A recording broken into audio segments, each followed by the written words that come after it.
First of all మన friends చూసినట్టయితే first మీరు లైక్ చేయండి. ఫస్ట్ ఆఫ్ ఆల్ మన ఫ్రెండ్స్ లైక్ చేయండి. ఖచ్చితంగా ఎక్కువ మెంబర్స్కి రీచ్ అవుతుంది అన్నమాట. అక్కడ ఉన్న గ్లాసులు ఇప్పుడు ఈ స్టెప్స్కి తీసుకురావాలన్నమాట. ఇప్పుడు చూడండి ఏ విధంగా ఉన్నాయో. ఫైనల్గా ఈ స్టెప్స్ తీసుకురావాలి. ఈ వీడియో చివరి చూడండి, ఖచ్చితంగా ఈ వీడియో మనకు వస్తుంది.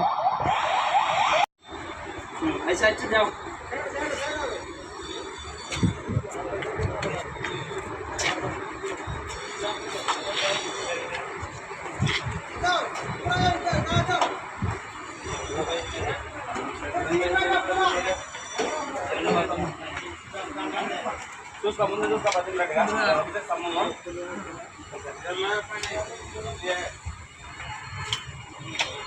సంబంధం మసాలా